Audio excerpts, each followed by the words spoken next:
Hi friends, welcome to our channel. రీసెంట్గా release అయిన materialist అనే హాలీవుడ్ మూవీ చూడటం జరిగింది. టోటల్ రన్ టైం వచ్చేసి 1 గంట 56 నిమిషాలు. నా మూవీ ఎక్స్పీరియన్స్ చెప్పాలంటే ఓకేష్ అనిపించింది. అండ్ చాలాసార్లు బోర్ కొట్టింది కూడా మధ్య మధ్యలో. ఇలాంటి స్టోరీలోనే ఉన్న మూవీస్ మనం ఇంతకుముందు చాలా చూసాం. అసలు ప్లాట్ లైన్ ఏంటి అంటే, న్యూయార్క్ సిటీలో లూసియన్ అమ్మాయి మ్యాచ్ మేకర్గా జాబ్ చేస్తూ ఉంటుంది. హ్యారీ అని ఒక రిచ్ పర్సన్ డేట్కి వెళ్ళినప్పుడు తన ఎక్స్ బాయ్ ఫ్రెండ్ కనిపిస్తాడు, జాన్ అని. తర్వాత ఏం జరిగింది ఈ ముగ్గురి మధ్య, ఎవరిని పెళ్లి చేసుకుంది అనేది మూవీలో చూస్తారు. పాజిటివ్ చెప్పాలి అంటే సింపుల్గా ఉంటుంది మూవీ. ప్రెజెంట్ మ్యూజిక్తో ఎక్కడ కూడా అన్నెసరీ కామెడీ కానీ యాక్షన్ సీక్వెన్స్ కానీ ఉండవు అనమాట గోలగోలగా. మ్యూజిక్ డైరెక్టర్ వచ్చేసి డానియల్ పెంబర్టన్. లీడ్ యాక్టర్స్ బాగా యాక్ట్ చేస్తారు. Dakota Johnson, Chris Evans, Pedro pascal. Actually ఈ మూవీలో చాలా లిమిటెడ్ క్యారెక్టర్స్ ఉంటాయన్నమాట. ఈ ముగ్గురు తప్ప పెద్దగా ఎవరికి కనబడరు. కొన్ని సీన్స్ బాగానే ఉన్నాయనిపించింది. లైక్ మనుషులు వాళ్ళ పార్ట్నర్ని ఎలాంటి ఫ్యాక్టర్స్ సెలెక్ట్ చేసుకుంటారని, అండ్ ఆ మ్యాచ్ మేకింగ్ కంపెనీస్ కమర్షియల్గా ఎలా వర్క్ చేస్తారని. బట్ ఈ థీమ్ని కొంచెం ఎక్స్ప్లోర్ చేయాల్సింది బెటర్గా.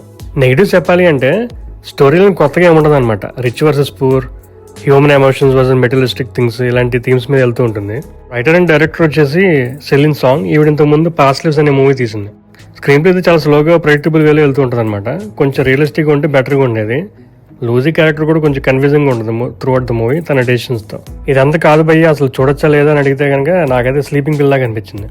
ఈ వీడియోలో చెప్పింది కేవలం నా మూవీ ఎక్స్పీరియన్స్ మాత్రమే. Thanks for watching. Please like, share and subscribe to our channel.